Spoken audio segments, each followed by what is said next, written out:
said a word to him. He's never said a word to me. He's just made my life hell, and now I've chosen him to win. I don't know why I've done that. But yes, 1 minute to go, guys. I just got back from Luton today. Had a great week in Luton. Some days were better than others. But what I did was, I'm sure, was make Aaron Brony proud.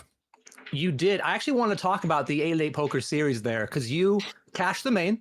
Mm-hmm. And more notably, you ran deep in the high roller. Yeah. And you unfortunately bubbled it, bubbled it. And that's really frustrating. I know you were frustrated. We've all experienced it. But I want to say I'm really proud of you. You handled bubbling with grace and dignity. And normally that itself will be worthy of Ambassador of the Week, right? Yeah. But imagine, instead of bubbling one event like you did, you bubbled 7 like I did on Sunday. So that's why, once again, I am Ambassador of the Week. Wow. That is hard to win that. I tried really hard this week. You were the closest anyone's ever came. It was a photo finish here. I looked at the judges and it turns out I barely beat you. But well played, Nick, and better luck next week. No, you deserved it, man. I think I would have gone with you as well if it was my decision. We have got a free roll, obviously, guys. Sorry, guys. There's so much to get to. This is why we start early. And the table's going to pop up in a minute, and I'm not going to be done with the free roll. There is a free roll today in the 888 Poker TV client. If you would like to play, we'd love to have you for multiple reasons. One, because it's free and there's $500 guaranteed and it's all the good things. You could play whilst you watch us, and that's all a good time. The password is 23 free for me. Now, I don't know why, but 23 free, 23rd free roll for me is for you, I guess. So that makes sense. 23 free for me is the password, guys. Or a word. The 4 is a number, and it'll be in the chat, guys, if you're confused, because I am. So if you would like to play that, we'd love to have you, because also that starts at 8:30, by the way, and there's 40 minutes of late reg. After which that late reg finishes. After which we will be doing our free roll flame out. If you don't know what that is, stay tuned, and we will ask you later on. But this is why, Aaron. This is why we start early, because you never know what hands are going to get dealt early on. And it looks like the future of Niz is looking bleak. It is. And Sheet was going to be my other choice. So we'll see right now if that would have been more prudent. It already looks like it would have been. I'm glad I went with the heart. But that's why you go with the heart, though. You know, that's what it's all about. Belief. It's going to be a very reasonable jam here from Future of Niz, and now Sheet's going to snap it off. Going to need to be a 9 for Niz, otherwise. Oh wow, it is a 9 on the turn, and Sheet, does not find a jack on the river, and it seems like the curse. It seems like the curse can exist throughout not being chosen. Is it really that deep? Yeah, I don't know how we do it. I mean, it seems like whatever we do, like I just thought about choosing him, and then boom, here's a 2-outer. Yeah. Gross. Pretty unfortunate. But Sheet's a really solid player. I'm sure, you know, he's doing fine. I had 9s yesterday in a similar spot, right near the final table. I did not find a 9 on the turn or the river, and they made me leave. I was very upset. You might notice, guys, there's a seat missing here. We usually have 8 players. We only have 7. And the reason for that is that there was a double knockout on the last hand. And one of those players was Worst Hands. Worst Hands, who's in the chat right now, came 8th. Congratulations on that finish. Worsty, I hope you're very well, my friend. Good to have you alongside with us. Also, Utopia, who helped me out a lot after I was reeling from my punt in the high roller this week. Thank you, Utopia. We got Run Gooder, we got Dex, we got Merciless, we got Noob Frost Mage, we got Doc Batush. We have got Georgie, Claudinum.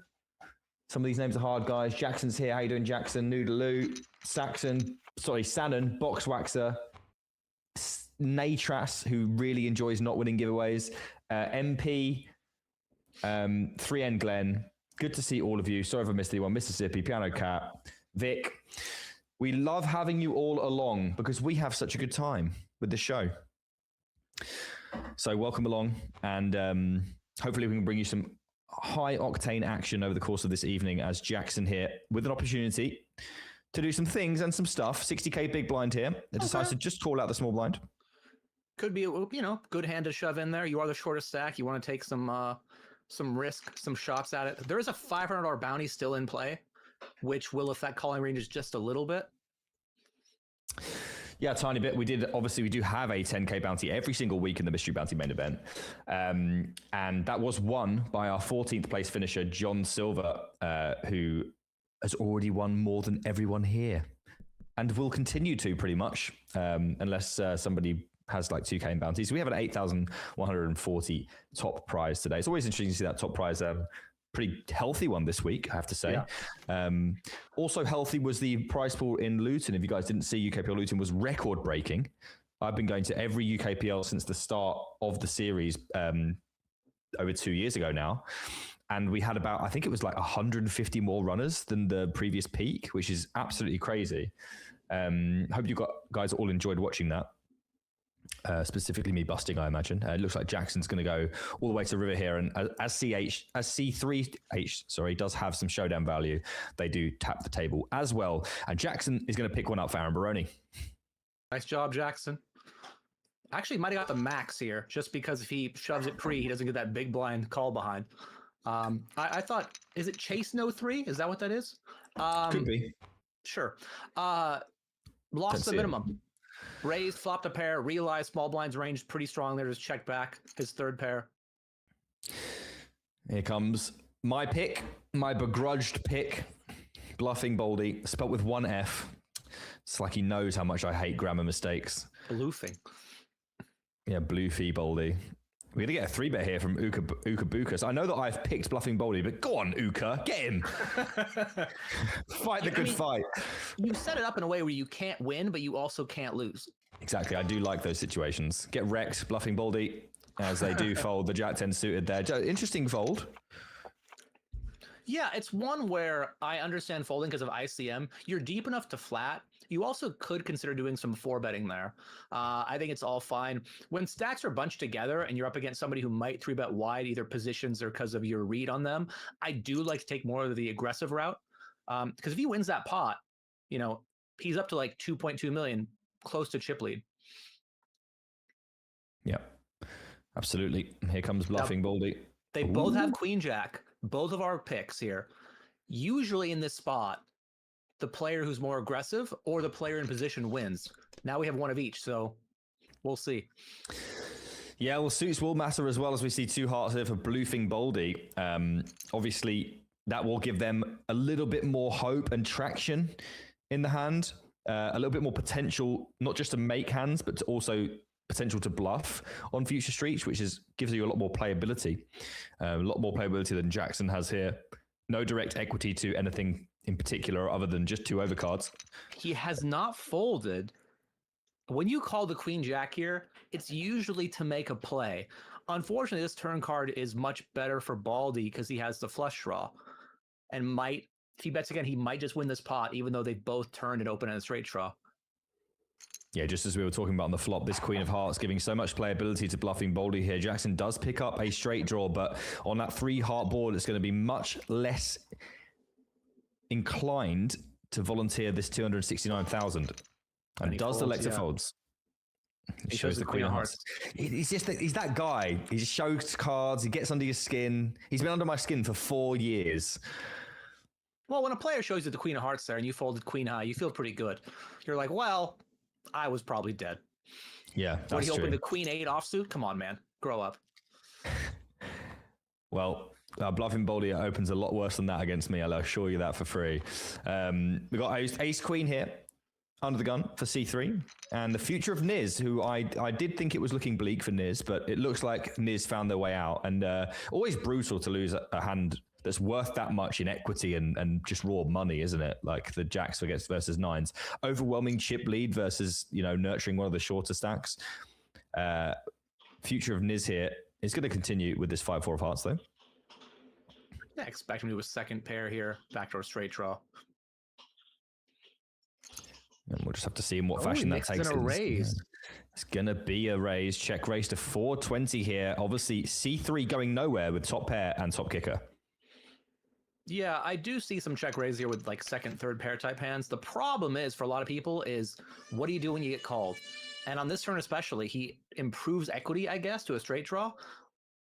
But does he want to turn it into a bluff? Does he want to check call? Now what?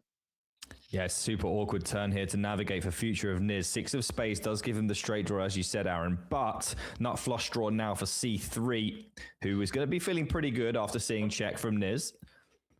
It's not like this turn card isn't reasonable for Niz's range overall, but lots of 6-5 and hands like this 5-4 that just don't want to start chucking in loads of money. So does decide to check this time, and C3 has the option to check back if they so desire, and they do. And in a really surprising turn of events, we didn't really even consider, there's the 2 pair, and Niz now, very, very reasonable card for them after check back on turn to go for some value.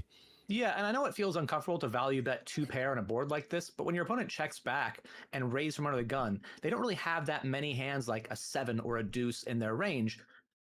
He chooses to go to check, and C3 will check back, but I think a value bet there about 25 to 30% seems pretty reasonable. Yeah, I completely agree with you. And especially when your opponent opens under the gun, you can't expect them to have too much 7x, and certainly not flushes when they check back the turn as well. Yeah. So you can remove a lot of the things that you expect to lose to in different situations there. And I think we agree a value bet would have been prudent, but we do see check, and future of Niz up to 52 bigs. Yeah, 2 big pots there for future of Niz. Both went his way. Pretty strong start. Yeah, absolutely a strong start. And some options here for Mr. Salgado to get into the game with King Queen offsuit. A little bit of a step out here from Uka Bukas for the hijack with Ace-5 offsuit, slightly loose. But is going to get 3-bet by Salgado here. He's looking to pick off maybe some of those looser opens, and this is certainly one of those. Yeah, you're also in a tough spot where if you had like pocket 6s or 5s, or even hands like Ace-10 offsuit. So Salgado can definitely make him fold some better hands, including this raggy ace you expect to just go into the muck, but he hasn't folded yet. Oh, there it is. Yeah, just when simple. I said it. Pretty simple fold there. I mean, you can shove, but that's one of the advantages, right, of people typically, and you might be able to speak to this obviously with a lot more confidence than I can, Aaron, but if I stipulate and you just clear it all up for me, that'd be great, as we have been accustomed to do over the last 6 weeks. When your players like to do a lot of shoving off of 15 to 20 big blinds, but they don't use the 3-bet to their advantage as much as you might, want to. It looks a lot stronger coming from a shorter stack than coming from, say, for example, if Salgado had 40 big blinds, for example. And it's a weapon maybe that's underutilized. Would you agree? Definitely. I think that players will opt to shove more of their range at like 15, 20 big blinds. Also, you expect a chip leader just to be putting out a bunch of soft 3-bets, small 3-bets to attack the middle stacks. When a shorter stack does it, for it's a bigger percent of their actual chip stack, it does look stronger. And even the hands short stacks used there, like King Queen's not very weak, right? But like in this overall versus overall range, it actually might be one of the weaker hands. But a chip leader might use hands like King Deuce. Like I know you've been talking about using Big Little quite a bit, and that's a more common hand. I need to talk about that, Aaron. I need to talk about it. You know how I've been talking for all this time together about how annoyed I am that no one plays back against that big blind overdone 3-bet. Yes. I perpetuated it yesterday. It's all my fault. You didn't do it? Well, I had pocket 7s. I opened the low jack. The big blind, who was looked quite capable. We had less chips than me, and we were approaching the bubble, which probably made me bottle it. He 3-bets me out the big blind, and I just let the 7s go. But I was very tempted, mostly because of all the things that we've spoken about, to just stick it in his eye and let him deal with it. Well, I was very healthy. I think I had like 50 bigs, and he had something like 25. So, I thought that if I shove, then he has to fold a lot of things. I also wondered what kind of hands he may actually 3-bet, because like usually you can 3-bet stuff like Ace Queen out the big blind, but I think in that situation he's probably not supposed to, because of like it was 3 off the money and he was really healthy and there was loads of short stacks around. So I think it eliminates a lot more hands than it actually keeps in. So I think I should have shoved, to be honest, and especially because of the player it was. Yeah, really player dependent. Could go either way with it. Right here, future of Niz not looking very good, but will he get out of the way? Will he find an ace? Yeah, I think Niz here could go either way. Does elect to call. I mean, I wouldn't have minded any of the options. I think maybe this would be my least favorite. I'm not sure. What do you think? I think they're all pretty mediocre. Raise folding ace jack when you're chip leader, if people know that, that's pretty bad for you. Ramming it in, I guess that's fine. You know, against this right ranges is totally fine and profitable. Calling is okay. I think calling is better than folding. And now with the nut flush draw 2 overs, I expect you to stick around for at least one small bet. Yeah, certainly can't be folding yet after you call, but it's getting uncomfortable, even versus the 4 big blind bet of C3, who will have a round pot back left. If this does go check call, which it does not, future if Niz decides that they don't have too much clarity on a non-ace or spade turn and elect to just go for the check raise now, and they are going to get 3-bet shoved on, which will mean they have to fold all of their potential equity now. At least that sort of equity, yeah. Big pot there for C3. I meant all of the equity their ace jack has, not all of their Correct, equity yeah, all of their hands can have. Sorry, I should have clarified that. That's fine. I think they understood it and I didn't, so that's fair. That's good. As long as the chat understands. How are we doing, guys? Zild's here. We saw Zild all week in Luton. Myself and Josh. Also, did want to say hello to Worsty, to Worst Hands. I did do that earlier, but yes. I didn't get a chance to say hi myself. Sure. You went through, you know. But he had made a video a couple years ago mocking me that is just A+ outstanding. And I just put together a compilation of other streamers, like basically acknowledging my existence. And I could not find that clip. So if Worst is in the chat and has that clip, I would love to see it. Have you checked his Instagram? Not recently. Okay, well maybe it's there. I looked in. You know it's there. No, I'm assuming it's there. Okay. No, I just think it might be there. I'm guessing. That's where people put their content they make. You know. Well, he sent it to me. Oh, okay. And then I couldn't find it. All right. Well, but that get does to the bottom sound of like that. something that people would want to have up on their social media profile forever. So maybe you're right. Well, it's not much of an internet white whale. I'm sure that we can find it if we put our minds to it. We still do have 7 players left in our main event. We started with 7 and we still have 7. We could have been down to 6, but the 9 on the turn saving the future of Niz. And yeah, congrats to that Greek one who is in the chat, who I also met yesterday. That is Simon, who came second in yesterday's seniors at the UKPL. So congratulations to you. That is a great run. It's better than the run that I managed by a good amount. So well done. Not that that's the bar. Overcards. Yeah, 3 overcards here for Niz. Yeah, you go ahead, Aaron. 3 overcards here for Niz. Yeah, still worth betting this. I think that's totally fine. Gonna make, fold out some equity. And you have a hand that actually could barrel some later streets. But anyway, we're moving on. We are moving on to another hand and potential action here between the same 2 players that we saw from it before. Sheet with the ace-queen offsuit will be opening the barn, and we'll be doing that liberally, although it won't be on this occasion because ace-queen is an absolute powerhouse off 23 big blinds on the button. Future of Niz, though, in the big blind, will have an option to get a little bit fruity if they so desire. Certainly calling will be available to them as well, but nothing wrong with 3-bet shoving here. No, I think 3-bet shoving is the play here, especially with a bounty in play, but versus a button open, you're going to fold out a lot of 2 overcard combos, and you can still get it in with the best hand. Yep, there's the shove. It's going to be a snap off by Sheet. Can they win this one?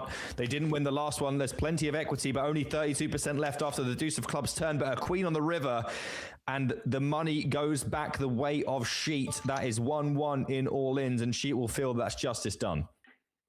Yeah, if I'm Sheet and I lose that pot, I woke up for this? Really? For this day 2 tournament? For me to get coolered? Or, lose a flip and then lose an 80-20? Like, no thank you. So, happy for him to win that one. And Jackson. Yeah. I picked Action Jackson. Here he comes. And King 9 of Hearts will not be folded yet by C3 in the big after Future gets out of the way with 8-7 offsuit, reeling a little bit potentially, giving themselves some time. That's also quite important. You don't need to act quickly because you have a snap decision. You could just take a moment if you need it to just recalibrate and then move along. I think it's really underrated, actually. Just take your time. You guys have a time bank for a reason. Use it. Yeah, absolutely. And there's Jackson with about 2 times the pot left in his stack. 2 queens on this Jack 8-6 looks fairly reasonable, and we'll know that his opponent will connect somewhat frequently with this Jack 8-6, not on this occasion. Obviously, wrapping around that Jack of Hearts is nice, but there's just not enough playability left with the stack size of Jackson. Correct. you know, and if they're deeper, you can actually do some things. You could check call, check raise, but at that stack depth versus, you know, that opponent from that position, he decides to fold, and it was the right fold. Yeah, absolutely. Bluffing boldly, folding a very clear open from the games that he plays against me. 9-3 offsuit. It's good to see him play. This is the first time I've ever seen him play normally. And incidentally enough, by the way, earlier on we saw Future of Niz open the King 6 offsuit on the button, which is obviously reasonable. If they hadn't have done that, we had Ace Queen against sevens blind on blind, which would have obviously almost certainly ended up in the middle, and Bluffing Baldy would have had a flip for either his tournament life or to be out of there. So maybe dodged a bullet on that one. Or at least I did. I need Bluffing Baldy. Unfortunately, I need him to do well. So they're both battling here, both with extremely ordinary hands, but Bluffing Baldy with slightly the better of it. Yeah, both with a straight draw. Could see Jackson continue here, although it's, you know, when you don't have a diamond and you have the weak end of a straight draw on a paired board, it's not a great reason to stick around. All he has is 8 high at this point. Makes a good fold. Indeed. You just don't know whether if you hit your hand, it's going to be good. Even on a 7, I mean, it's usually going to be best, but it's tough to navigate the river with just 8 high there. So very prudently gets out of the way. And obviously now they've got Future of Niz for company around that 15 big blind mark. So there are ladders available. There's no extraordinary high bounties. There is one $500, which Aaron mentioned earlier, but we do have currently $1,000 for 7th and $435 more if you come 6th, which is not insignificant. Yeah, basically the bigger bounty. Biggest bounty left is a pay jump. And Sheet opening the Jack 10 here. Because of his chip stack, like, I expect to be opening quite wide. And for the most part, I don't think players are going to play back at him, but we'll see. You said Bluffing Baldy likes to play back at you, so maybe he'll use that same approach. Well, yes, from what I understand, Bluffing Baldy is not afraid to do things. So I'm looking forward to seeing some of that. I'd be very disappointed if they came in here and didn't play the same aggressive style. So we'll see how that goes. Jackson here going to open the ace deuce on the button to 2 big blinds off of 15. And Uka has been aggressive when able to be, but I'm going to let this one go. And now Sheep with the opportunity to defend this big blind, dominated by the ace deuce of Jackson. Not looking any better on the flop either, as Sheet now is significantly far behind, and I don't think we'll need to see any more than just a bet from Jackson, and we will go to another hand. I would have thought. Still expecting to go to another hand without any further damage to Sheet's hand, but we do see check on flop. Jackson maybe trying to lay some sort of trap for Sheet, who will not walk into it. And obviously not the most amazing hand in the world, but when you've only got 13 big blinds left and there's 6 big blinds in the middle, when you've got top pair, that's usually enough. And unless Sheet wants to hang on with king high here, which they don't, we will take another hand. Yeah, Sheet has a hand there that doesn't really want to bluff, right? I have king high, could be the best hand. But it's weird to see an opponent raise pre from the button as a shorter stack and check back ace high flops. Usually it's a lot of showdown stuff like weak ace, strong jack, some hand in between there. And it's kind of a range that isn't folding. Most people have a range in that spot where they check back that just isn't folding. And so Sheet decides not to turn his showdown to a bluff, and we move on. We do indeed move on, and we're going to see a probable button open here from Uka Bukas. And Sheet will have a chance here if they want to take this ace 6 offsuit as a bluff. Now, having had some rather bad experiences with unsuited ace X over the weekend, I'd advise not, but they're going to do it anyway. Yeah, and it's a pretty typical thing that people will do, especially chip leaders, you know, inverse button opens. But as you and I talked about, it's easily overdone. If you're using every ace high here, it's such a big part of your range, and you're basically open to getting 4-bet jammed on very light. Yeah, and as Uka, you're like, it's one of those spots where you know exactly what you have to do. You know if you get turbo snapped, it's going to be GG most of the time, or you're going to be at best flipping. But, you know, there are enough bluffs. These players have gotten to the final table for a reason. Small blind versus big blind is one of those spots that's generally attacked appropriately. At least not underdone, I would say, maybe even overdone in certain situations. So it's certainly going to be a situation where you're making plenty of chips by just 4-bet shoving those pocket nines on the button. You certainly don't want to be calling in position because it does seem quite difficult to navigate post flop. Yeah, some hands I might want to call in position, but that wouldn't be one of them. You just pick up that pot there by ripping it in. And I mean, again, I would shove a lot more hands than nines, but you know, it's never fun to like rip in the king 10 suited there, get called by queens, and you're out of the tournament. Especially when you have two people talking about how you busted the tournament. So I understand people being a little tight there, but usually being aggressive is the play. The clip that you requested has been found and sent to your Discord. Excellent. Thank you very much. Appreciate it.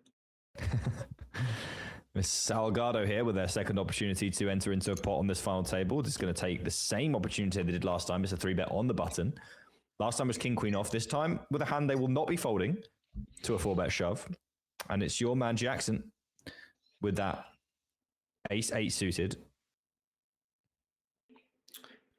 We just saw a 3-bet before, an open and a 3-bet, but it was button versus small blind, and it was against the chip leader who was 3-betting. When it's a shorter stack 3-betting you, or another short stack, you can expect them to have a stronger range than the chip leader would have, and then positions matter too, right? Jackson opened under the gun +1, and so good fold by him. Yeah, and Jackson, remember, qualifying for this tournament on a $2 satellite, and now on the final table of the 109 Mystery Bounty main event. Dreams coming true. Even if they were to bust now, $1,000 for $2, I would say that's pretty reasonable. And it'd be 1,200 because he got 200 in bounties. Like he already made 100 times his investment in bounties. Yeah. You don't always need $109. You know, you do not always need $109. I usually need about 327. Yeah, absolutely. We do see Jackson flopping that top pair again with the ace. And Boldy here with no real reason to get into any sort of trouble. And on that note, Aaron, we do have some tickets to give away today. Did you know that? I did know it, but I had forgotten. So I'm glad you reminded me. Okay, well, we have 3 $109 tickets to give away. Yes. And a 4th ticket by virtue of the Wheel of Justice, which is $320. My favorite ticket. Now, as we always do, we start off with the Thinks game. And providing you probably don't have a question, I know you were typing a lot before we started today. I know you like to be prepared. I wonder whether you have a question that you'd like to ask, or whether you'd like me to go first, because we are going to do our first giveaway of the day. I would like you to go first. Is that because your question is so good that you want to wait till later, or is it because you don't have a question? Who knows? I like to keep the mystery, you know? Maybe I have a great question right here. Yeah, true. You definitely won't hear me clacking away. Yeah. Right. Your question then. I mean, Jackson might be in a spot here. One of the 4s is folded. He's got a pair versus chip leader open. I mean, I like to think with future of Niz out there, they don't go for the shove and they just get away from this very, very terrible board. I think we're okay now. You know, you could make some arguments for shoving pre, but obviously on this sort of a flop, your 4s shrink up quite a bit. Yeah. So, with the 4s shrunken sufficiently, let us go with our question. Now, you will know that I was in Luton all week playing the UKPL. I had a great time with Josh Mandy Poker, who also had a great time. We both had a very good time. Good times were had. I would like to know from you, Aaron, how many hands did myself and Josh win combined over the course of the week at UKPL Luton? How many hands did myself and Josh combined win over the course of the week at UKPL? Okay.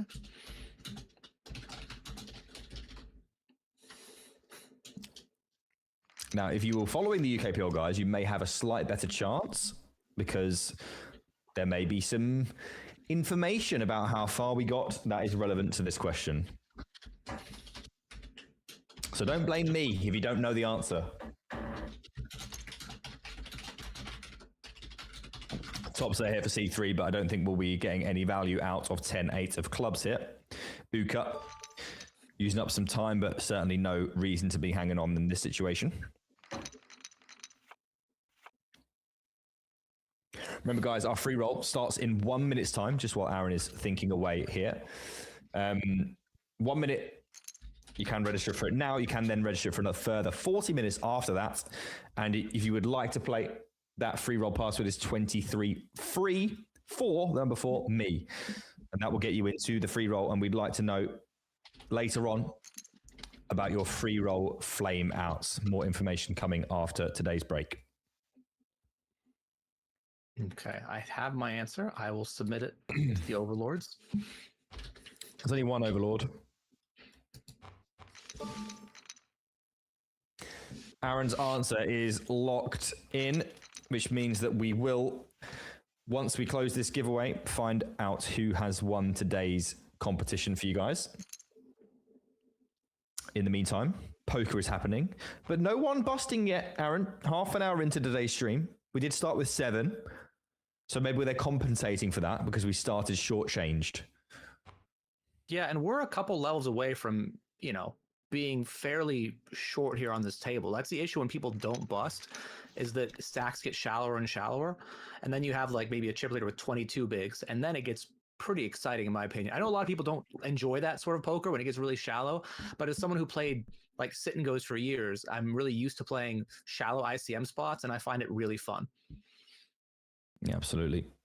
I have to say that my new least favorite hand, in fact, I think it might have already been my least favorite hand before this weekend, but it's definitely it now. A7 offsuit. Mm-hmm. It reared its ugly head a lot of times. In fact, I got up to 3.5 million in the main event. I was pretty much chip leader. And then I got A7 offsuit and had to call an all in against King 8 of diamonds. And I lost that as well. If I'd won that hand, who knows what would have happened? But unfortunately, won the tournament. We didn't. Yeah. We genuinely could have done, but we did not win. So therefore, A7 offsuit is officially the worst hand of the game. Well, it is going to win this pot as long as he holds on. Oh, well, if you're going to bluff something, Aaron, why not pocket 8s? Probably should bluff a hand that's low in your range, and these small pairs make sense. Come on, guys. Let's bluff the pocket 8s. Let's get rid of this A7 offsuit malarkey. Unfortunately, no bluff on this occasion. And it's not like Uka could not have represented a 10 fairly reasonably there. Yeah, I do think that it's tough to get ace high to fold on paired boards. Most people don't like folding that. But also, like, if you're in Uka's spot, how many hands do you have that could bluff? You might have a couple of pocket pairs. You probably fold deuces, 3s, 4s pre. So you might only bluff with 5s, 6s, 7s, and 8s. And like, if you don't have a lot of bluffs and you have value, it's a good spot to bet. But knowing your opponent's really important. Yeah, absolutely. And I think bluffing is fun. So I for agree. me, I might overdo it, but that's because I like to have fun. If you don't like to have fun, feel free just to check back and try to make a hand. But boy, is that tough. Yeah, I had the most fun this weekend bluffing. Absolutely. I had the least amount of fun with the best hand that I had, 2 kings. Yes. When I was all in 3-way, I nearly threw up. So, we've got a throw up situation here for Jackson as well, who has Jack 10 on this 10-4-4, and this is going to be very, very difficult to get away from. He's been checking back lots of flops with top pair. Goes to bet this one. I was thinking maybe he'd check back and we could wriggle out of it, but looks pretty bad now. Yeah, it's going to be very, very tough to wriggle out of this one. There's going to be about pot back on the turn if C3 decides to just call, but it is going to be a raise. A pretty wretched spot to be in, but with just 10 big blinds for Jackson, is this the end of the Hungarian? Deciding whether call or shove. I like call. Really like call. Aaron likes call. Jackson mulling over the options. Probably all 3 have entered his head. Let's see which one he decides to come out with. Big spot for Jackson here. It's important he makes the right decision. And what an unbelievable fold. Unreal fold there. Just doesn't think his opponent is capable of bluffing that spot very often. And, he might have some 4s just because he completed out a big blind. What a fold from Jackson. Staying alive in a spot where a lot of us are just completely dead.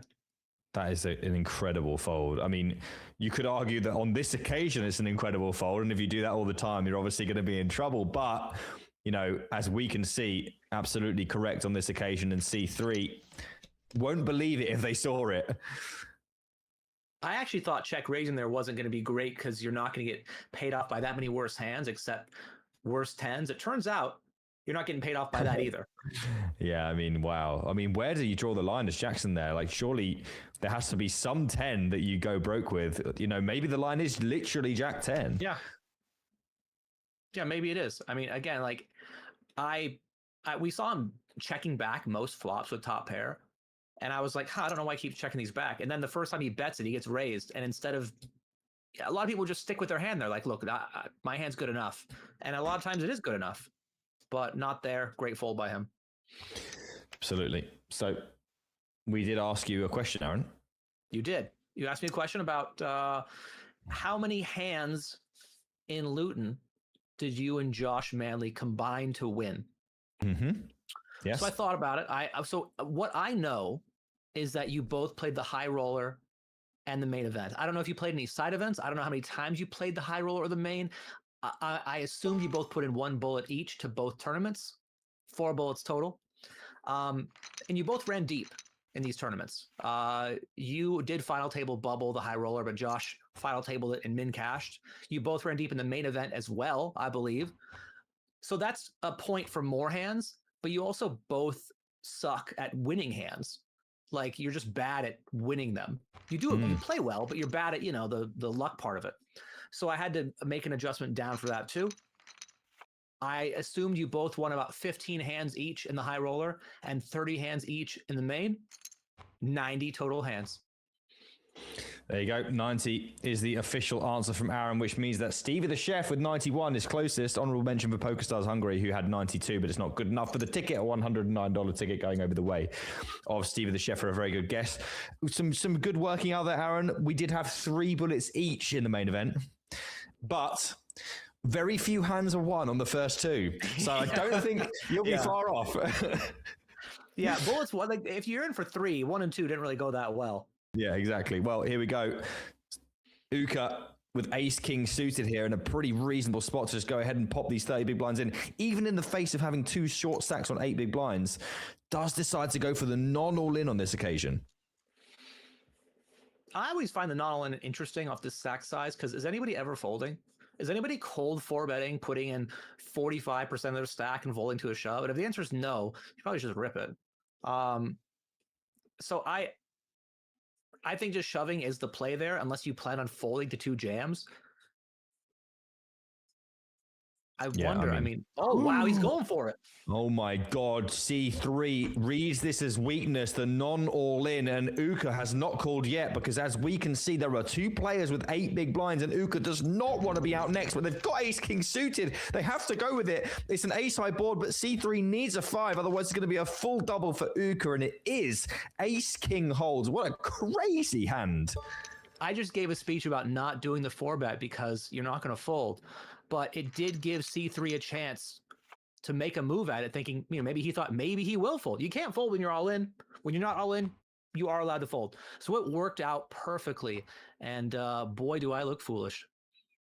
We have to imagine that alongside the fact that we know these players have gotten here by hook or by crook, and sometimes the crook is just doing lots of cold 4-betting. Maybe that's something that it's been in Uka's arsenal.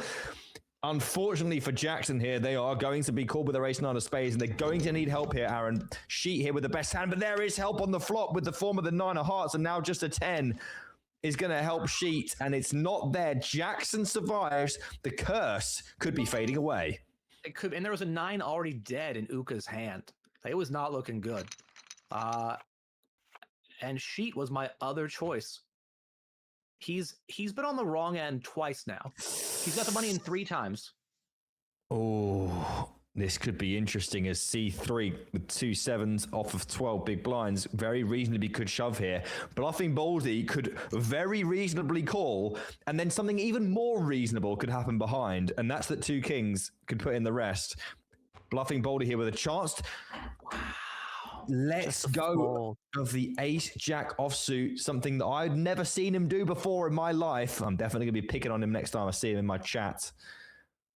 Uka, now with 2 kings, is going to raise it up. The absolute minuscule minimum 3.4 big blinds here. not quite the minimum, as that is 3, and it's going to be a shove from the 7s and to the demise of C3 unless they do find another 7 on the river, which they do not. Uka with a quick 1-2 punch on C3, and they are out of there in 7th place. Yeah, I can totally understand his decision to go with it, though. Against anybody else at the table, he probably folds to a 3-bet. But versus a chip leader who's likely to be aggressive, he got to see all 5, but no 7 in there, and he is our 7th place finisher. Yeah, our first player of the day perishes in 39 minutes after the start of this final table. And now we are down to 6, $1,000 there for C3, and $1,435 for next out, with a pay jump to 5th of $500 more. Niz here, in trouble, decides on the stop and go over all in. Thoughts on that one? I think I just get the rest in. I wonder by because King Jack's good enough. Like by calling here, you don't get to actually realize all your equity, right? You just get to see a flop. I don't know. Baldy just puts them in. Now what? And now you just fold. There is so like I understand the desire to ladder, and there are hands that I'm certainly going to call with and try to see a flop. But usually those hands are ones that are almost always behind my opponent's like opening range. And King Jack, I just think is good enough. You can be up against 9s or 8s or the ace 10. You're 60-40, and at that point, I would just get the rest of the money in. But opt for the more tight choice. Looks like Salgado's going to get rescued here by Uka, who opens up the Queen Jack offsuit. Had they not done that, Salgado maybe could have opened the button, and bluffing Baldy maybe volunteers the rest with 2 4s, and there's 2 queens dead in that occasion. Salgado might struggle to find the last one or an ace to stay in the game. So bit of a butterfly effect moment there. Yeah, sometimes run good is actually not necessarily what your hand is. It's avoiding some uncomfortable or unfortunate situations because someone raised in front of you, or someone doesn't raise in front of you. Yeah, absolutely. Bluffing Baldy here with 2 queens now. This guy does run like absolute god. We'll see about that. That's why I picked them. To my detriment, they've run like god, and I want to see some more of it now to bring it home an extra point for me today. Uka here with ace jack offsuit. I think this is a little bit too rich even for their blood. It was a snap jam by bluffing Baldy. Didn't even think about it. And that sort of range, I think, is too strong. Great fold. Yeah, and it's going to need to be a king for Niz. Otherwise, they are going to be out of here. They've had a way out before. They do not find one this time. And now Baldy up to 35. Big blind, second in chips comfortably. Yeah, and Niz, we saw early on. First hand could have been out, right? And they did win that pot. And there's the 500 for Baldy as well. What did I say? They run good. It's pretty good. Yeah, they did win that pot, got to ladder up to 1 extra place, an extra 435 in their pocket, as well as the bounty of 1,072. So about 2,500, not too bad. Much better than my result of minus 327. It might have been more. It might be minus 436. I keep firing, You do. That's what you do. Bluffing Baldy doing bluffing Baldy things, flopping 3 10s with the 10-6 of clubs and checks back the flop.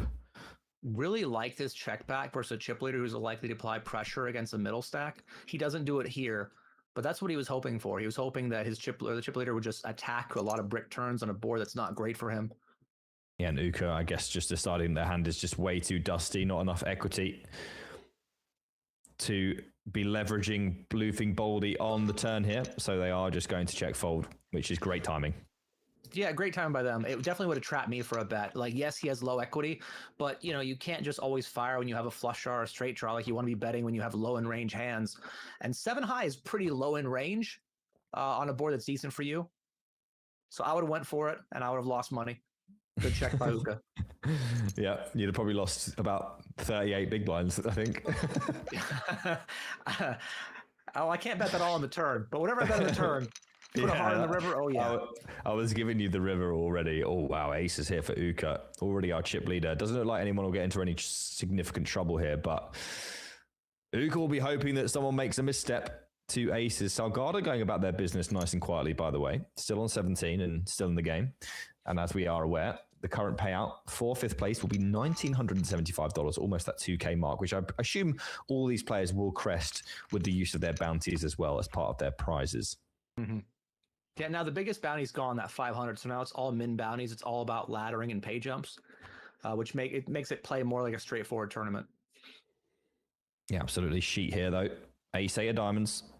Pretty clear. Open. It's a pretty uncomfortable spot though with ace 8 of diamonds. Like he decides just to go for the committing raise, because when you do open here, if you don't want to call a shove, first aggressive players, you're just going to get ran over, right? So with the ace 8 there, he decides to go for what's basically a shove rather than raise and evaluate. And totally understand that versus, certain player types. Yeah. All right, Jackson. Jackson here is probably going to be at risk as Baldy puts him in, and ace 3 of clubs for Jackson has made some big folds today. This would be a pretty big one as well. Risk premium, not that huge of a factor here as they are cut adrift at the bottom of the pile. Should know that Baldy is going to be putting them in pretty often. He's going to let the ace 3 of clubs go. And this is kind of what I was talking about earlier. You look like a genius when you fold the jack 10 on the 10 high board. And sometimes if you do make a lot of tight folds, you will be on the wrong end of it from time to time. Yeah, we would have sang his praises if bluffing Baldy had like pocket sevens, right? So we don't want to be too results oriented on either situation. Ace high though, 10 big blinds versus a player who's going to be pretty aggressive. You just kind of have to go with it. And as the short stack, you can afford to make that call. If another player had 3 big blinds, it's different. And now he just folds the king high in a spot where I would just be shoving it blind on blind. Definitely one thing that happens, these ladders get more and more expensive, I guess. There's more value in each ladder. And, when you're in here for $2, a $500 ladder is 250 buy-ins. And that happens sometimes that players will get a little bit tighter when games are higher in their buy-in range. I mean, you and I talked about the WSOP main event today. Like when each payout is an additional 10 grand, we're playing a little tight. You're not even looking at your cards on the bubble. You're just like, nope, I'm folding, I'm getting the cash. And to a lesser extent, that can happen in these events too. Yeah, absolutely agree with you. And a point made in the chat that Jackson's looking to ladder up. What can be lost on people sometimes is that often the best way to ladder up, especially when you're at the bottom of the pile, is not to do much folding. Because eventually you are going to have to be, everyone knows that you have the least, and that means that everyone else has less obviously incentive to be putting their chips on the line. Yeah. It's kind of on you to make things happen. So if you do end up folding too much and you get cut adrift, that just exacerbates upon itself and you end up not being able to ladder at all. And you also, if you wait too long and you get your chip stack in, let's say as a 70-30 favorite with 5 big blinds, well, now, yeah, you're 70% to win a 10 big blind pot. So it's like 7 big blinds of equity. But if you would have got the money with 10 big blinds and you were even a 50% favorite, now you're 50% equity of 20 bigs is 10, right? So like, I know we're not a big math channel here sometimes, but getting the money in earlier can often be better if it just gives you more equity in the actual stack. Yeah, we're going to get Uka here with 2 jacks from under the gun. And a shove from Salgado, who has bided their time, but now versus the big stack decides to take their 2 6s. Very understandable. And now Jackson may get exactly what they were looking for here, as Uka does have a very easy call off, and only a 6 will save Salgado and ladder everyone else back up the leaderboard. And that is exactly what's going to happen as Uka knocks off another one. It's a brutal cooler for Mr. Salgado. You know chip leader's opening wide. You have a lot of fold equity, and you just run into like the top of their range. Like Uka might be opening 80% of hands there, and you just run into one of the few pairs that you lose to. Well played by Salgado. Well played by Uka. That all sounded eerily familiar from my high roller. Yeah. Didn't like that at all. Dex is a very big fan of how Jackson is playing. It does help, I must say, Dex, when things happen with the results that make you look like a genius. That doesn't always happen. But feel free to lean into it. I mean, he did make 2 folds that allowed him to ladder up 2 spots. I guess I understand it from that perspective. But again, many times I would have made different decisions that would have cost me chips here. So we might be getting another ladder here, by the way. Oh wow! As Baldy opens the 8s, and even when there's someone shorter than you, you can't really do much when you got ace queen of clubs. So this one is going to be all in without a shadow of a doubt. And Jackson did. Whoa, Uka with queen 9 off. Yeah, might save sheet here. Although I think he still goes for it. Yeah, no, yes, there's a ladder, but you're up against the chip leader. Yeah, this is. I mean, we know that Uka can attack bluffing Baldy with relentless aggression, and it will work all the time. This might even be just a really great spot for sheet. You know? Yeah, and he's going to have a chance to have 30 bigs if, whoa, he folds. Yeah, and Baldy shows the ace. We had talked before about how sometimes run good is avoiding disaster, but also, you know, butterfly effect stuff. And if Uka doesn't 3-bet there, he gets the money in as a flip, and now sheet could be out of the tournament. Instead, he picks up, you know, 24 big blinds kind of uncontested, and it's still in the tournament. Yeah, absolutely. What it will be contested, though, is our keyword. Lots of you will want to win, as I'm going to completely avoid the fact that A7 off exists in this hand, because it causes me too much pain. There will be a keyword coming up right now, guys, and you will have a chance to win yourself a $109 ticket. If you didn't win the first one, you probably won't win this one either, but we are going to give you the opportunity. All you have to do is type this keyword in the chat, and you can be with them with a chance. And the keyword is Action Jackson, and Jackson has 2 Ks because that is Jackson's name in client. So Action Jackson is what you're looking for. You need to copy that and put it into the chat if you would like to try and win our keyword giveaway. Aaron furiously typing away. All right. I just wanted to get my question out just in case you ask me again. Okay. You said there's a keyword. That means there's going to be an Aaron thinks after that, or a Nick thinks. I just wanted to. It will be an Aaron thinks. And you'll be expected to tell me what you think. Well, I'll be expected to tell you what I think. Yeah, it gets confusing, guys.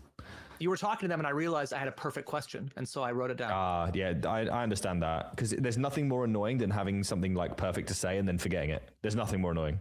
Yes. How many times has that happened to you? I mean, you're getting on a bit now. Yeah. It's kind of like I feel like it's like when you wake up and you have a dream to tell somebody, and then you wait 20 minutes, and you're like, I have no idea what that was about. Yeah, and but it was really important at the time. Yeah, and that happens to me more often these days. I sometimes I think that my wife doesn't say something, but she tells me she did say it, so obviously she did. Yeah. That's unfortunate for me. Do you think she's just exploiting your old age? Well, no, I think it's debatable, but she thinks I'm just not hearing it. Yeah. Well, you know, you don't win those. I do not.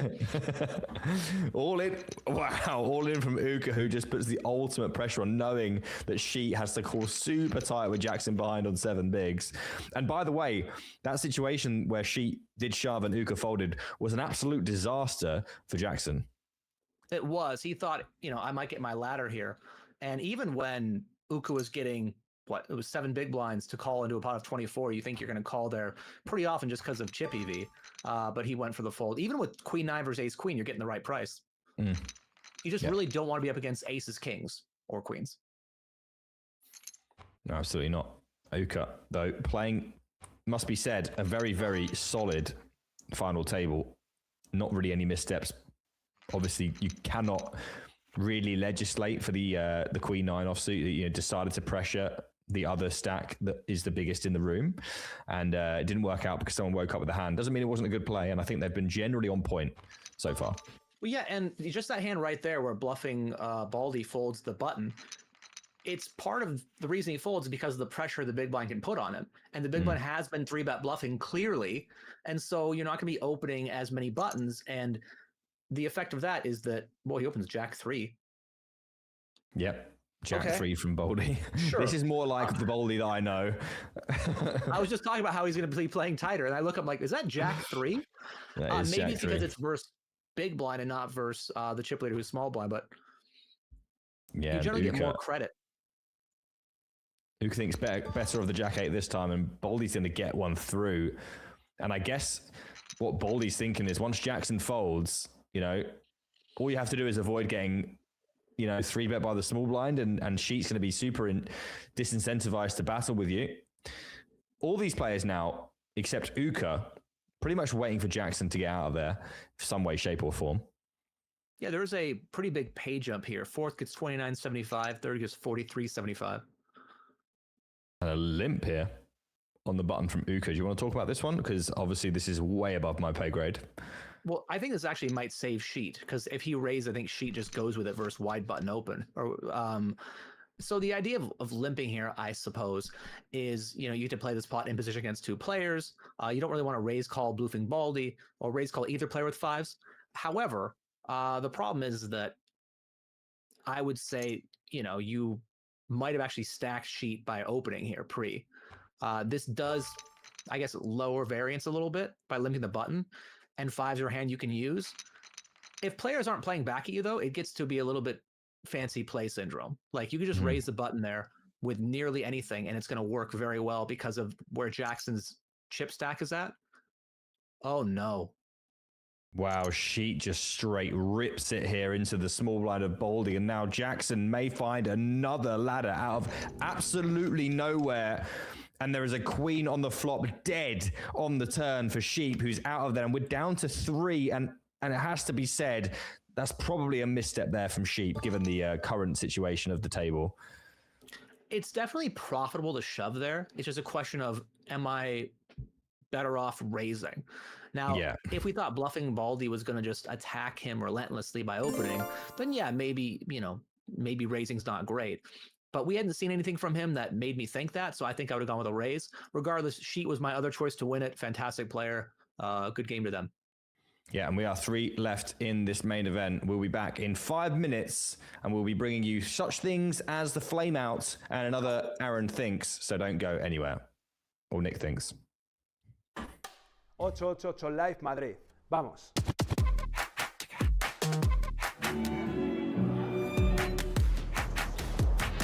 Welcome to 888 Poker Live in Madrid at the beautiful Casino Gran Via.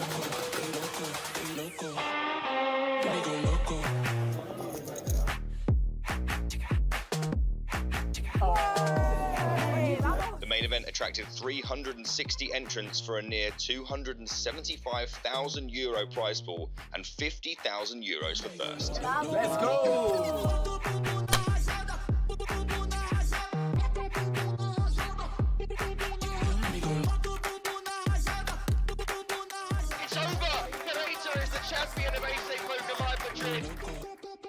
A lot of players know what they should do in certain spots, but when the lights are on them, when there's a lot of money up top, when there's a big pay jump, they're going to shy away from it. So the main difference of playing a final table versus playing a regular earlier table in the tournament is pretty obvious. Every pay jump gets paid extra money, with the most money being for first place. And that does mean you're going to change your strategy a bit. Earlier on in the tournament, you're playing more of a chip EV strategy, which just basically means you're trying to win every chip possible. You don't want to bust, of course, but your goal is to accumulate chips to make a deep run in the tournament, and of course, then hopefully win the tournament or make the final table and then win the tournament. When you make the final table, your strategy changes. Your goal is a lot more focused on survival and less about chip accumulation. It's not to say that you want to play timid or tight, it's just that you now realize every time you fold, there's a chance 2 players clash and you get extra money, which at the end of the day, that probably is the main goal, right? Extra money.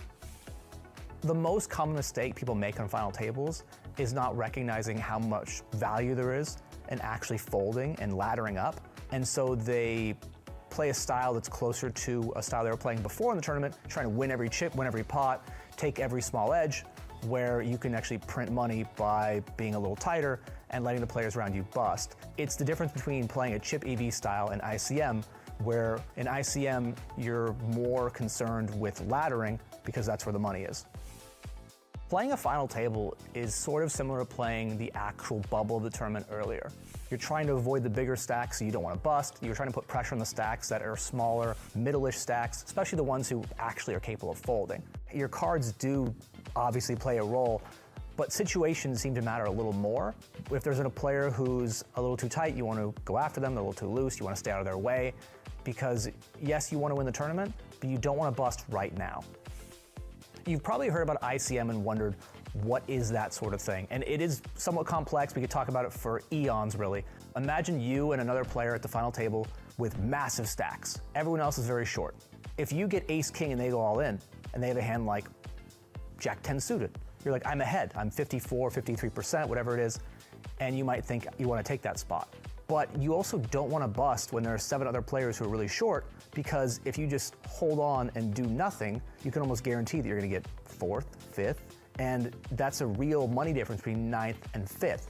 And so sometimes what ICM refers to is that even though it's profitable chip-wise to get the money in now, you want to avoid that because your survival is more important than just picking up a few extra big blinds.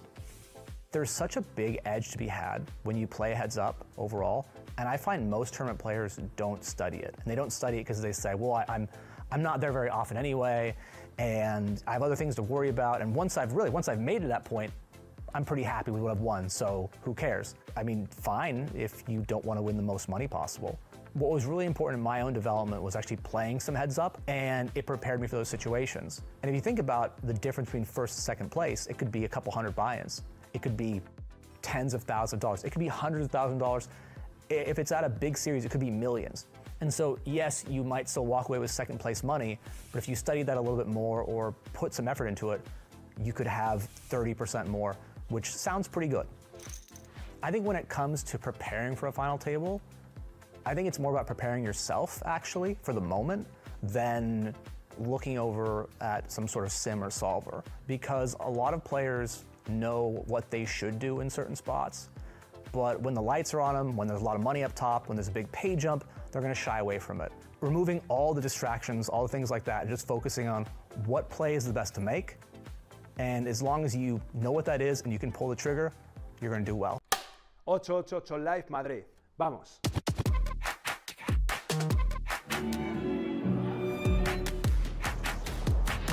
Welcome to 888 Poker Live in Madrid at the beautiful Casino Gran Via.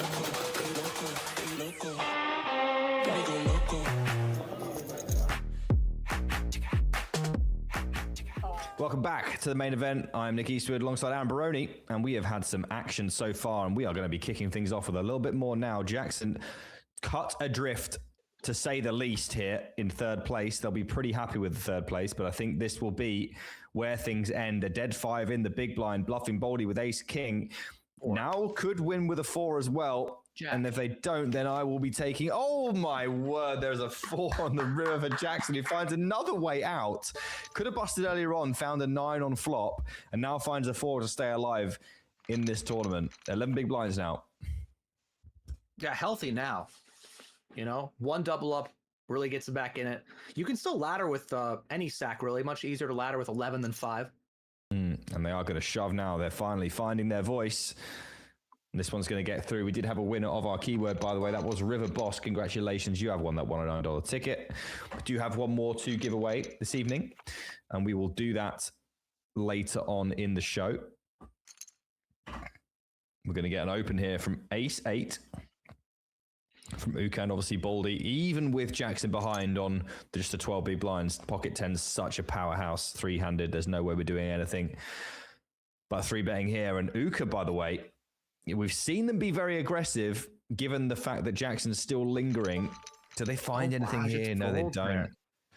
Interesting stuff. Did bluffing Baldy show the 10s? Is that the animation I saw? Yes, they showed the 10s. Okay, and that's a little bit of, hey, chip leader, I'm not messing with you. I'm going to actually have hands. Please don't play back at me. Mm-hmm. Yeah, absolutely. Could be that. Jackson, though, still obviously are the favorite to come third in this one, but they are now on a little bit more of a level playing field. I mean, certainly going to have to win a few more all-ins to be considered a contender, but you never know.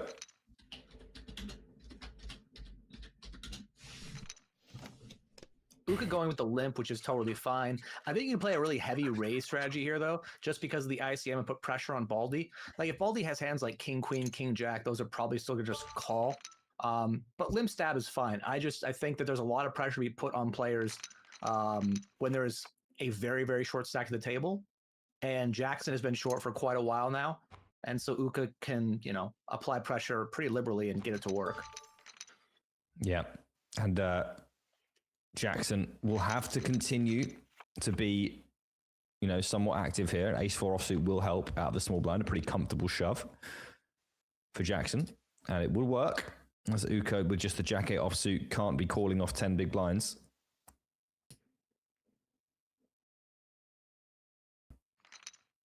Jackson got a limp. No.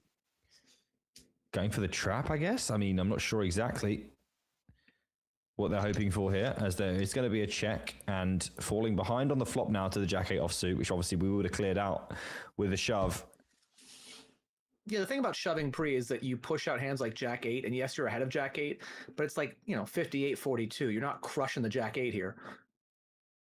Yeah, no, the great thing about hands like this is that they do have good equity against random hands, but they don't do a very good job of realizing it post-flop. Mm-hmm. If you are all in, they can't stop you from realizing your equity. Yeah, so I think I could have still trapped here with weak-ish hands pre, like king, queen, queen, jack suited, king, jack suited. But as you said, this one doesn't do very well. But now you have a pair. You have ace high, and he just folds it. Yeah. This is still sticking to the passivity that has got them this far, it seems. I mean, the tight has been right? It has worked out really well for them. Came in as one of the short stacks, guaranteed 1,000, already up to 4,400.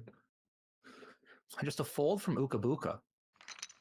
Yeah, I think both of these players now are realizing that Jackson might not be putting up the fight. So they're content to let them sort of whittle away. And then they can kick off the heads-up match and, get down to who's going to win this one. I think that's the way they're probably thinking about this now. 70 bigs for Uka, 41 for bluffing Baldy. And just a 7 now for Jackson. And when those blinds go up, it will really start to get desperate.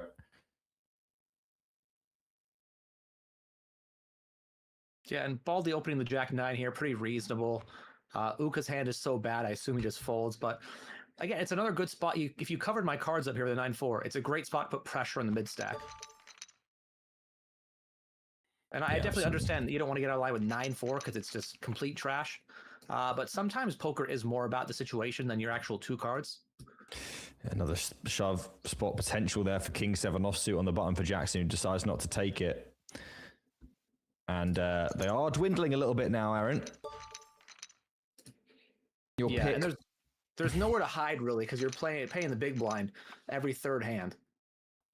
Yeah, and this one could be it again. King 8 offsuit in the big blind, and Uka does decide to open the 9-8 offsuit, and Baldy just calls in the small blind. Jackson now with King 8 offsuit in the big, and just 6 bigs behind. Does decide to just let it go. Yeah, and there would have been a king there for Jackson.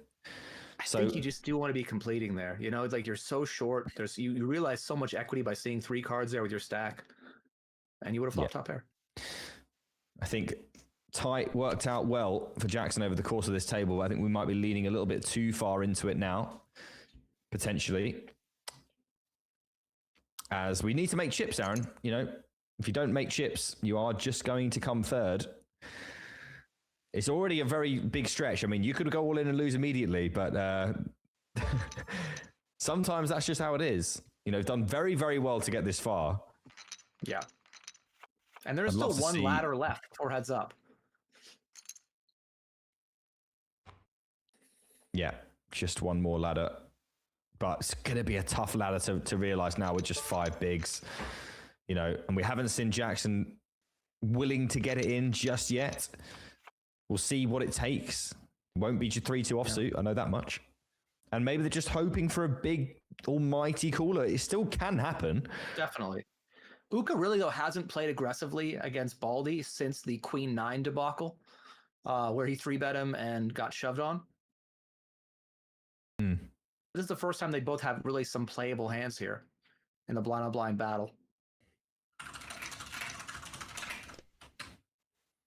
Yeah, and I think they're both, like I said, just taking it a little bit easier because obviously Jackson is just, very obviously glaringly there with 5 big blinds, and it just makes it so that, any significant pot's contribution is actually just incorrect.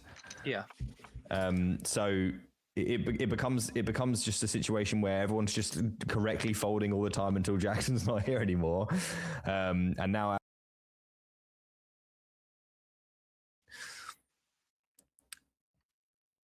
and will be called by Uka. One ace. And here we go. Yeah, 1 ace out of there. King 3 for Uka. Not winning yet. King or a 3 would knock off Jackson, and is neither of those. And Jackson, you know, if Uka folds again, the butterfly effect, Aaron. If Uka folds, bluffing Baldy shoves, and Jackson's gone, and we're heads up. Yeah. Yeah, and the thing is that you're talking about these two players, the two players with deeper stacks, kind of comfortably waiting for the third player to bust. And if I'm bluffing Baldy, I love it. That's what I want, right? But if I'm the chip leader, Uka Buka, I don't want that. I want to put pressure on that mid stack. And so both of them do have the goal of getting into the heads up match, but I think they should be taking different approaches. Yeah, it has become a little bit weird, the dynamic. But no one's really had anything, to be honest, three-handed. And as but we most take this, often your opponent doesn't have, especially when you're playing short-handed, they don't have that strong of hands. And you can just apply pressure. Yeah, pressure here available for Uka. I mean, they decide to limp. I mean, you're shaking your head, Aaron. Just keep raising. I know it seems very face up, but if you're in bluffing Baldy's spot and you know your opponent's being really aggressive, you're still going to have to make a pretty strong hand to call down for 3 streets, right? You're not going to get to a second pair and be like, well, I guess they're aggressive, I'm going to call down. It'd be an, huge ICM punt. And that's against a player who is just putting the pedal to the metal here. And so I just think if you're Uka Buka, you just want to raise super wide, knowing that you're going to get players to be folding behind you. Yeah, absolutely would agree. And looks like Jackson here with another opportunity to double up. An ace folded in the small blind from Baldy. So we know that a queen or a 9 would be good enough. I'm not sure Uka calls. Might fold. 10 big blinds. It's very close. Does decide to get out of the way. Jackson picks off another one. If they'd won that one, would have been over 20 big blinds. I guess Uka just didn't want to risk that. If Uka calls and loses, he has like 51 and Baldy has 43. And like the gap between their stacks are very different. And I think that gap is what allows or should allow Uka to really pick up a lot of these small pots. Yeah, absolutely. 8s here for Jackson. Limps again.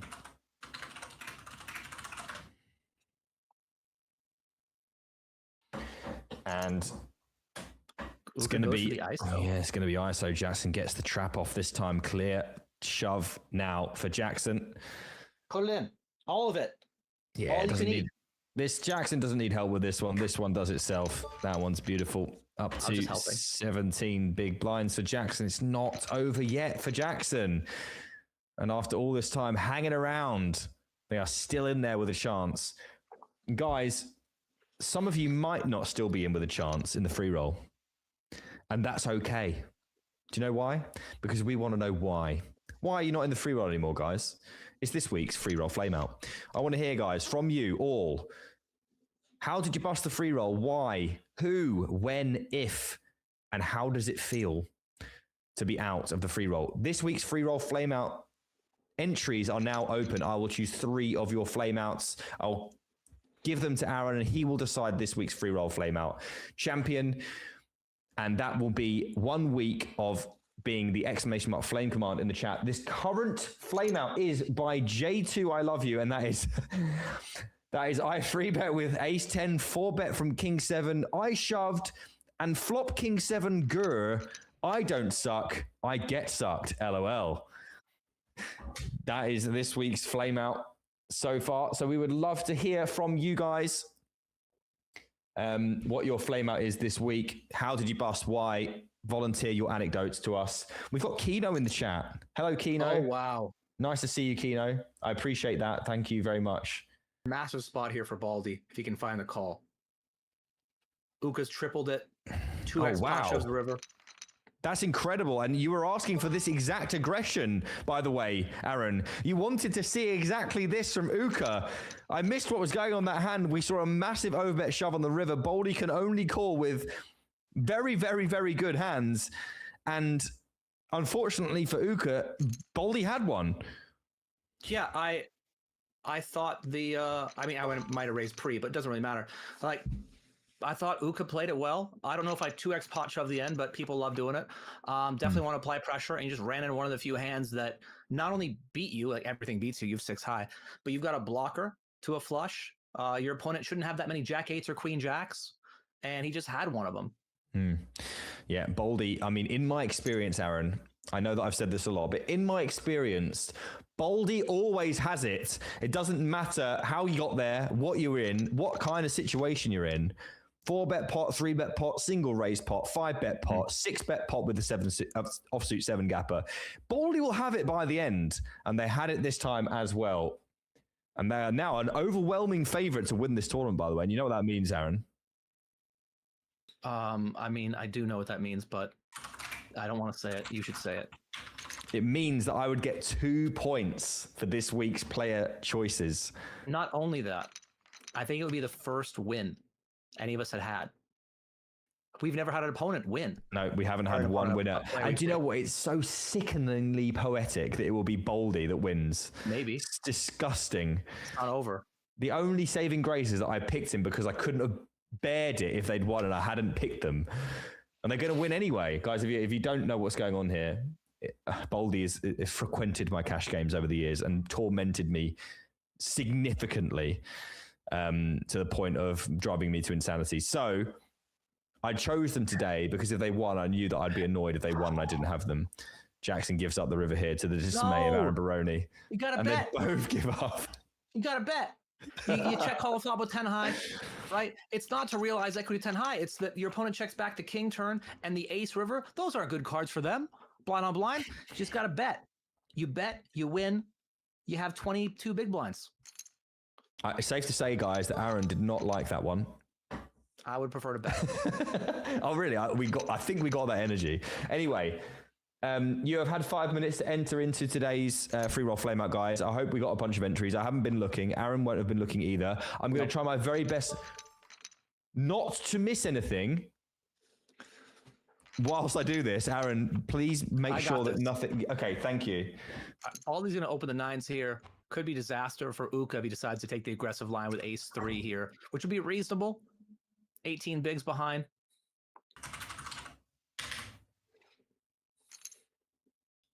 Goes for a small 3-bet. And this money's just going in. Well, for Baldy. Dream spot here for bluffing Baldy. You've got the chip lead, 8K plus bounties up top, 2 short stacks, and you can just hammer them, really. Like, there should be a lot of folding from Uka. Jackson's been pretty tight.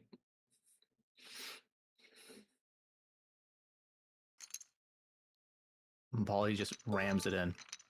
And unless your opponent's trapping, you're going to get that one through. And Uka folds the ace high, which looks weird. I think it's a profitable jam.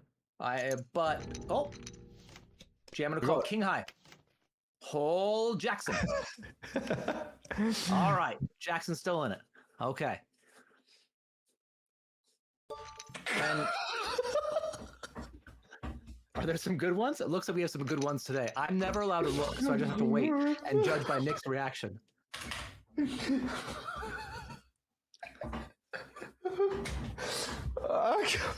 Come on, guys. Give me a chance. Damn it, I've got to read these out, guys. Come on. Oh. Sorry, guys. Look, if you don't know, this really does. It is so hard. I can't tell you how difficult this is. Ace queen for Jackson opening here off the button. Baldy might defend this. You could defend. Seems fine.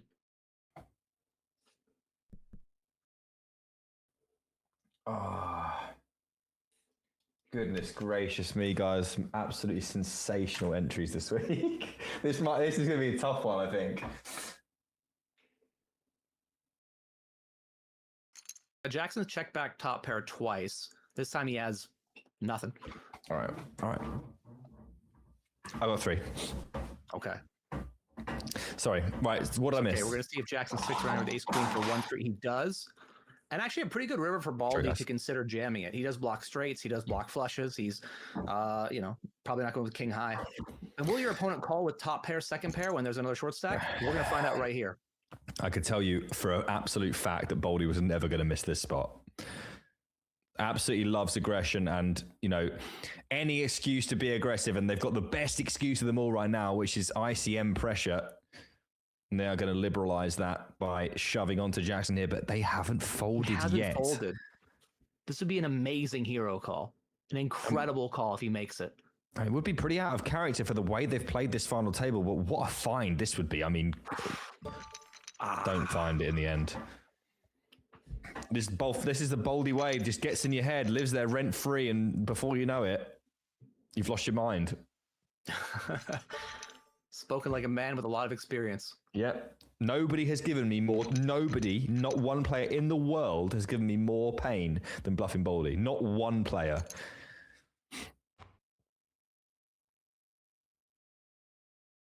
So naturally, I had to pick them. Of course, I'd be really unfortunate if they didn't win now. It'd be even more pain. Right, guys. We're going to do the flame out. I'm going to try and get this flame out in. Aaron, you ready? I'm ready. Right. First entry. Flame out. : Donked all I with first hand, but other donkeys donk better. Now I'm feeling like the biggest donkey. Okay. Okay.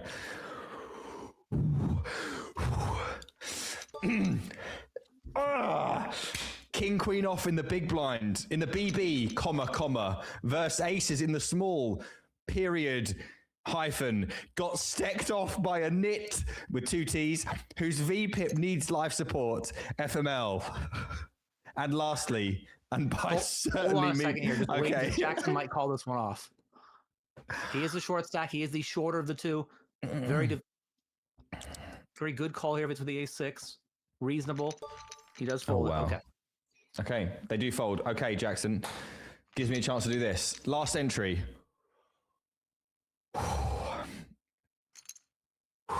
They did it to me again. It doesn't matter if I have good or bad cards because they hit me again in the same sore spot where I've been hit hundreds of times. And the good game is over. The tilt is over. And even the suck is over. That's it. That's our winner. Well done, poetic. Suck is over. All right, guys, the winner is Wildcard Up. Wildcard Up, you are today's free roll flame out. They did it to me again. It doesn't matter if I have good or bad cards because they hit me again in the same sore spot where I've been hit hundreds of times. And the good Jackson. game is over. The tilt is over. And Jackson's still in this tournament. It is not over for Jackson. The suck is over. That was just finishing the flame out there, guys. You can read the flame out in the chat. It will be there all week, thankfully. Aaron, happy with that? Very happy with that. Well done, guys. And well done to Jackson. Back in this thing. Look at that. Having over 15 big blinds. How's that feel, bud? Uka in a world of hurt now. This tournament was going really well for them. That one hand where they ran the blocker 6 high into a straight obviously didn't turn out well. And they are the short stack. Anybody could win. Yeah, they absolutely could. Yeah, we can't win. We're always kind of winning though, in a way. Mm-hmm. Speaking of winning, if you'd like to win a ticket, it's a $109 ticket available for Nick Thinks. Aaron, we've got no time to waste because this final table is obviously accelerating at a pace that we could not foresee, and lots of things are happening at the same time. We don't want to miss anything. So squeeze in your question, probably not right now, because I believe bluffing Boldy is all in, and Jackson is going to have to call ace-10 offsuit here. Well, I mean, maybe not. This one feels closer just because he's got 2x the other stack, but ace-10 is very strong. He does fold it. Yeah. I mean, you know it's going to be ahead like all the time, right? Oh, but does that matter? It's definitely. I mean, it's the best hand he's folded so far. That's for sure. All right, real quick. So you're playing the main event in Glasgow that we're running. We know that Nick, you're playing it. Glasgow. I ran a poll about which 888 poker ambassador was least likely to win the main event, and you won that poll. My question to you is, how many people voted in the poll? Okay, in the two, all the ambassadors. There's 3 polls, right? So all 3, right? Win. Yeah, bluffing Boldy's going to win this pot, by the way. I've been here.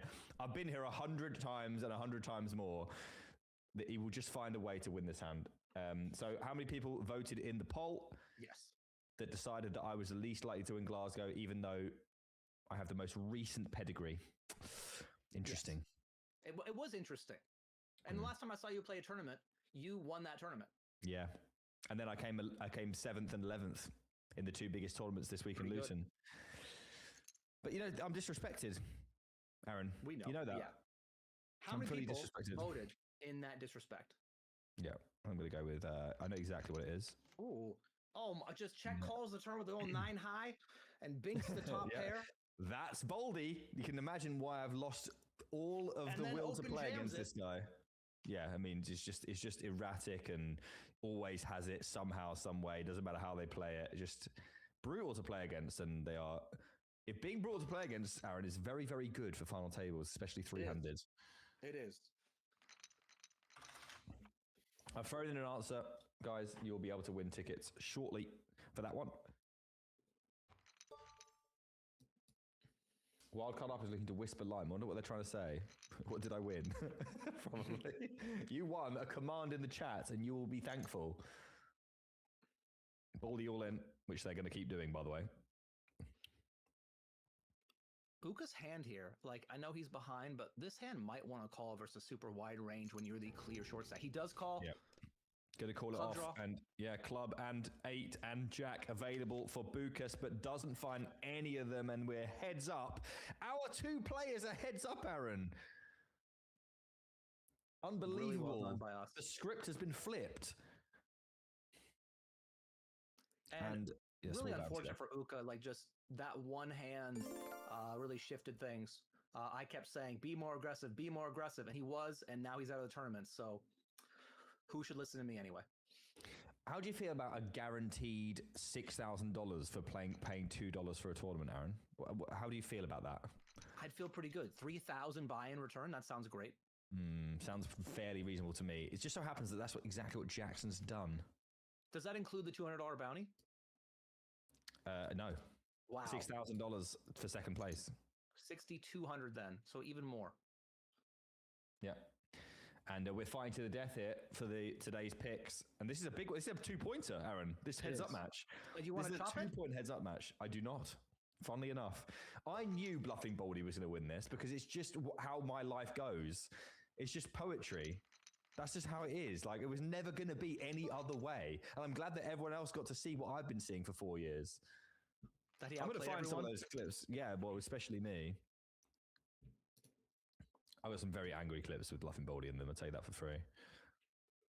And all you got to do, Jackson, is find a double, and then another double, and then another double, and then another double, and you're in it. Yeah. Pretty simple stuff. Easy. Yeah. But it starts with 1, right? Journey of 1,000 double ups begins with the first double up. We have got the contest being closed. So that will be it. I have entered my answer. Lime will now comb through the answers and see which one is the winner as Jackson fights their way from 10 big blinds up to, hopefully for them, a championship, but not hopefully for me. Sorry, Jackson. I'm going to have you accept your $6,000 and go because I need this win. I want to open up that 2-point gap over Aaron in the picks. Capital every P. time it goes raise call and Jackson checks back this flop, it's like a pot that Baldy's almost always going to win, right? Yeah. Like it's this one. However, Jackson makes top pair. Maybe not this one. Yeah, maybe even an opportunity for Jackson to double if Baldy wants to go for it. Decides not to, but the king being favourable, obviously, to Jackson. And imagine we'll see some sort of bet. 2 bigs. All of it. All in. Wow. Interesting. Does push out the equity, the 8-out equity. Yep. And picks a few more chips up. This is a little small way to beginning the comeback trail, potentially. Yeah, I mean, really, Jackson has been fighting for ladders. He's gotten as many as he can possibly get without winning the tournament. And now it's time to come out of the shell, play aggressively, fight for those pots, and hopefully win the whole thing. What a story that would be. You win the whole thing from a $2 satellite. Yeah, all in here from Baldy with a Jack 10 offsuit, 3-bet bluffs. All in, and the 6-5 of hearts. Pretty hand, but not one you want to be all in pre-flop with. Certainly not calling anyway. You're definitely behind. Yep. The 3-bet bluff with a jack high way ahead. So, Aaron, you asked me how many people voted in your poll about who was going to be the worst performing player in Glasgow, and they chose me. How many people voted across those polls? To win, not worst performing, to be clear. But go on, yes. I mean, I think they're implied. Maybe you run the worst. I do run the worst. Then That's they were right. Categorical. Well done. What do you think of Lucia, Ian, and Vivi? I don't run the worst. No. Please do me a favor. Hey, I didn't vote in the poll, all right? That's not about me. Well, I did. Who did you vote for? I voted for Komodo in the last poll, but I didn't work. So I actually, I know you've got a pretty popular Twitter or X. Hold on a second here. We might see the end. Oh, you think it's about to end potentially? We're not. We're definitely seeing a flop at least, right? Yeah. Maybe I won't tell you who's won yet, guys. Then all in and a call here. And it will need to be a 9 for Jackson. 7% equity only. And it is not a 9. And bluffing Baldy has made me commentate on them winning a tournament. It wouldn't have been any other way. Congratulations, Baldy. Congratulations to Jackson as well, who had an unbelievable run all the way to second here. $6,000 for them plus bounties. But the 8,000 goes to Baldy, who will be very pleased to take this one down and played obviously very well. Maybe adjusted to the situation that developed, a rather peculiar situation that developed over the course of the evening. Maybe the best out of anyone. So congratulations to them. They have won. And more importantly, Aaron, I have won. You did. It's really tough to pick a player and they get second. And somehow I don't get any points for that. I got to tell you, points. Not only do you not get any points, I get 2. That seems unfair. I will say this. You and I had 2 choices to pick people in this tournament. And we picked the players who finished first and second. I don't know what in horse racing, there's like a trifecta, right? We get all 3. This is pretty much the 8-8 poker equivalent. So great job by us. I don't get any points, but I should get points in spirit. Congrats on your 2-pointer and congrats to bluffing Baldy. Yeah. Absolutely. I saw their name on there. I was like, they're definitely going to. This is a free 2 points. I just knew they were going to win. My life is scripted. This is nowhere that it was not going to be them. Right, guys. I was about to say, I guessed in the amount of votes in the poll over the course of 3 polls. You got a pretty popular X account. I went with a fairly high-ish number, I thought, which was 565. I know you were giving something away as well, so I felt it might be high. I don't know what it is. You might have the actual answer, but 565 is my answer, which means that Jameson157 has won the 109 ticket. Congrats, Jameson, 565. Great guess. That is the right number. And I know you're a little perturbed about the vote. I figured that might happen, but I did it because we are having satellites on our 8-8 poker client to the Glasgow main event. Yeah. And so I thought, what better way to highlight these than throwing shade at all of my fellow ambassadors? And it seems, again, like a win-win. Everybody's happy. I will say, I did this in my giveaway. If you win the main event, I'm giving away a total of $1,000. Not you, me. If I win. Yes, if you win. Sorry, if you win the main event in Glasgow. If I win it, I'll give away 10,000 because I'm not playing the tournament. So good luck, everyone. If I win it, guys, I'm giving nothing away. Yeah.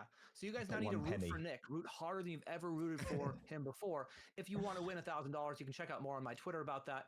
But for now, what about a $320 ticket? We can give that away. Well, yes. Just touching on those satellites. If you guys haven't been to Glasgow before, I know Aaron. I didn't think you were there last year, were you? No. You should come next year. I know you're not coming this year, but very busy. But guys, Glasgow is a whale of a time. If you're thinking about going, or you are going and you want to try and win your way in anyway, we do have satellites running on 8-8 Poker this week, and they're excellent ones. Full packages available in these satellites, so don't miss out on the value. Give yourselves a chance to get in on the mix, and we're all going to be there. So come and say hi as well. Speaking of saying hi to people, I met NetJam yesterday, and you didn't. How do you feel about that? They were very nice. They were very pleasant. And in fact, you could say that I met Jam. Wow. But you might not. Then I'm really sad that you met them just for that. Anyway, it was very nice. All jokes aside, very nice to meet you, NetJam. Pleasure to make your acquaintance. Hopefully we'll run into each other again at some point. Anyway, $320 ticket must go away. As you said, Aaron, would you like to spin the wheel? I spun it last week, and you didn't enjoy the enthusiasm that I spun it with. I think you choked. I didn't choke. I just said spin, and then you're like, "Oh, I wanted more than that." So could you show me how it's done, just so I can learn, I can observe, and I can take notes. Okay, show me how it's done. Okay, are you gonna live up to this? Are you gonna live up to this? I'm gonna try to be a little bit better each day. Okay, ready? I'm ready. Spin the wheel. That was hearty. Rat-a-tat-a-tat. Tune in next week, guys, when Aaron will be spinning the wheel. But this week, it is won by Hornet Wardenario. Wow, what a name. Hornet Wardenario. Are you here? You need to be here. I've never seen that name in chat before. Never seen it. So we haven't yet, so far, we've not had someone not claim it, but I'm informed that this actually happened quite a lot before. Wardenario? It's Wardenario. Hornet Wardenario. I'm not seeing them here, Aaron. No. Oh, no. This is not the ticket to miss, by the way. It's really not the ticket to miss. How long would you like to give them? This is a kind of your jurisdiction, I think. Everyone always says respin, you know? Everyone's always like, they're not here. It's been 10 seconds. Yeah, Nitras and respin was shock. Right. It looks like they are not here, which is fairly unfortunate. I'm going to count you down, guys. Hornet Wardenario, you've got 5, 4. Chili Bear, no. You know what? You're not doing the countdown, Chili Bear. It's my countdown. Starting over the countdown. No. 5, 4, 3, 2, 1. That's it. It's over. We're spinning the wheel again. Aaron, would you like to? Okay. Oh no, it's been spun. It's already been spun. Oh no. They took that as gospel. It's too late. We'll never get to see what happened. And the winner now is Jamie Peeber. And Jamie Peeber's going to be here. Don't worry about that. Jamie, where are you? Jamie, come on down. Jamie Peeber. Yes, with 2 S's. There you go. And I was so excited to spin the wheel. I was really I thought it was my moment. Like I was called up to the big leagues and I was ready. And then you cleared your throat and everything. Again. You looked down and you're like, you pulled your chair up and everything. I was really excited to do it, but I guess next week. Next week, indeed. Well, GG's, guys. That is this week's main event. A crisp hour and a half this evening. Aaron, summary of today's play before we go. I mean, both of our picks made it to the end. Did really well. It was really great to see that. And I know we've been talking about how Bluffing Baldy won, which is fantastic. And we do want to highlight the winner. But Jackson coming in with, a $2 satellite and winning $6,250. Like, when's the last time you won 3,000 buy-ins in a tournament? I don't think I've ever done it. I know you haven't, actually, not to be rude. But I don't know about that, Aaron. If you actually think about it. Okay, all right. There are some times that you've won infinite buy-ins, that's fair, but never exactly 3,000. So, it does show that you can get in this tournament for 109, you can get in for a lot less. And just, find the satellites, guys, play them. And if you want to find more satellites, as Nick mentioned, there are ones to the Glasgow main event, including the, tournament itself or the whole package in the 888 Poker client. So, great day, great stream, great co-hosts. Oh, loved it. I agree with that sentiment. Guys, tomorrow it's yours truly on Snap Attack. So if you want some more giveaways and some more fun, Aaron won't be here, but I'll be here doing Snap Attack. We're playing 2 and 5 and L and doing a bunch of those giveaway thingies and having some fun and being silly. So come and join me there. And also, if you want some Iberian fun on Wednesday night, sounds way more interesting than it actually is. It's just Jacora and Ricardo Mateus. I mean, actually, Leo Jacora's from Brazil, so that doesn't even work. They both speak Portuguese, but they'll be speaking English for you. So come and join Blast Off on Wednesday night. That's all for us this week on Main Event. We'll be back next Monday for another one. Thanks for watching, and we'll see you tomorrow night for Snap Attack. All the best.